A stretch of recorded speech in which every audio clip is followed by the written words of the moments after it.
So let's say somebody's interested in both sound design and music composition. What would help? What would you say to them for them to figure out which one they would want to approach? Sure, yeah. I say you can do both. I do both. I think that if you're looking at focusing on one or the other, I would definitely recommend taking some time to yourself and figuring out what you like best for yourself. It's hard for someone else to kind of tell you what you want to do, right? Um, but I say this for myself that I was big into music growing up, and I studied music. And when I got into sound design just kind of purely because I noticed that for every gaming studio, there were maybe one or two composers hired at each studio, while for sound designers, there were a lot more, usually 10 to 20. So that for me was a big factor, and that's what led me down my path of learning sound design. So I would say, ultimately it just depends on you and what you're looking for out of your career. For me, I really wanted that stability and that job opportunity, and I think that the skills are very transferable. So, just kind of know yourself and do what you think is best for your career. Thank you so much for meeting with me today. Why don't you tell viewers a little bit about yourself? Sure. Hi, my name is Robbie Dolan. I am a sound designer and music composer for games, and I am also the senior audio manager at Pipeworks Studios. Oh, you say you're a sound designer and a music composer. What's the difference between the two? Yeah, so lots. I think that they have shareable skills, but when it comes to the main differences between sound designer and music composer, I think that a sound designer is matching an animation usually, whether that's like an ambience or it's a character's movement or anything like that. A sound designer is kind of filling that space with realistic pieces from our world. Usually it's like a fantasy that you're filling in with reality, and a musician composer is going to set the mood and really create the tone of that space. So I think that while the skills are shareable, I think that their purpose is a little bit different within games and within film. So I want to hear a little bit about your creative process. When you decide to compose a new piece, what's your process and workflow? Sure. So yeah, this is going to vary again, depending on the project, depending on what kind of piece I need to make. Ultimately, I think it starts with me analyzing what kind of media is there. If I'm working from a concept sketch, or if I'm working from a game that's pretty much complete and just needs music, that's going to, I think, change a lot on how I start. But I want to immerse myself with what is available and try and create towards that. And so from there, I usually start on a piano or a guitar, and I try to craft out a melody that I think matches the mood and tone of what is required for a given piece. And then I start to think about instrumentation. I start to think about ways of scaling it up and making it bigger, making it match that tone more appropriately. Sometimes it doesn't need to be scaled up. Sometimes it just needs to be a piano or a guitar, right? So, like I said, it definitely varies. But I think going with starting small and moving up, I think is a good approach, and helps keep you grounded with just making a really good melody and making it really interesting. And then, yeah, you can add more articulations and more flavor to it as you continue. What inspired you to begin composing music and developing sounds? Yeah, I think what made me want to do music composition and sound design for games in general was the games themselves. I was always a really big gamer, and I really like I spent so much time as a kid just playing games and really enjoying them so thoroughly. Some of my favorite games were Psychonauts, Bioshock, Final Fantasy Tactics, Halo, you know, and playing those games, being immersed in them, and really just enjoying every aspect of them, I think is what really helped. It also helped that, like, I had initially wanted to do music recording, and I found out that that was not something that I wanted to do long term, and I ended up in the games industry after that, and never looked back. It's been great ever since, and yeah, I think that's what continues to inspire me, though, is just playing games that are coming out and just having fun with them, and wanting to create other games that are also fun, that are also creative and passionate. And this is the best industry in the world, in my opinion. I've never met a more inclusive and welcoming industry, and it's in my opinion, the most creative industry around. What are some of the hardest things you have to do when designing sounds?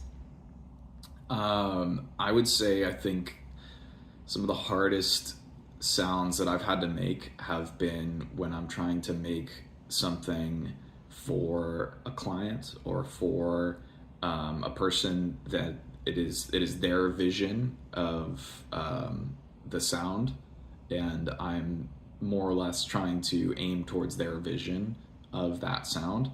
I think that that's the hardest thing to do as a sound designer, and it happens, I think, more often than I would like. It's kind of just the way that I think the industry works sometimes, is depending on the hierarchical structure of the creation process. You'll have an audio lead, or you'll have someone that is focused on making this sound a certain way, and then you have to just kind of create towards that. It's in the best of times, it's a very pointed direction, and you're just aiming and iterating towards that, and you're gonna submit, and then it's gonna be something that is close but not quite right, just need to tweak a few things. And in the worst of times, it's what I call like secondhand sound design, where it's not really your creative process, it's kind of theirs, and you're just having to work within their limitations and find their vision of this thing as best as you can. And yeah, it can be pretty tough, but ultimately, you use your best judgment as a sound designer, you use your ear, and try to get them to commit to a reference, because ultimately that's going to be the best way to kind of nail down what their vision is. If they want this exact reference, or if they want this reference but just slightly changed, then you can do that, and then you can highlight the ways that you've changed it and highlight what you've done to make it just like that reference. And I think that that's the best way to achieve that. Okay. And how about composing? So for composing, I think it can kind of be the same way. In my experience, have had a little bit more freedom with composition. I don't typically find someone that's trying to secondhand compose, right?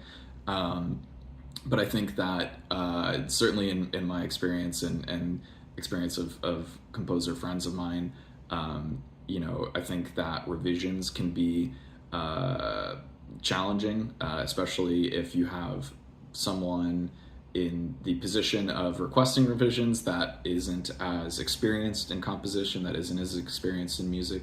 And this can happen at any stage in the process, right? So, I think it's just the challenges of working in like client services in general, and working for contract.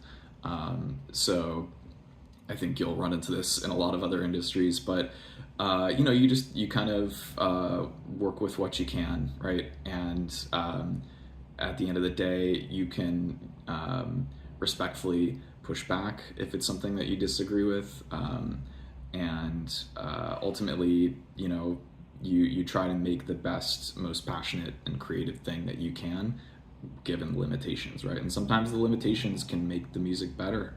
Sometimes you can get a better idea of a new, unique, original thing because of the limitations, right? There's countless stories of,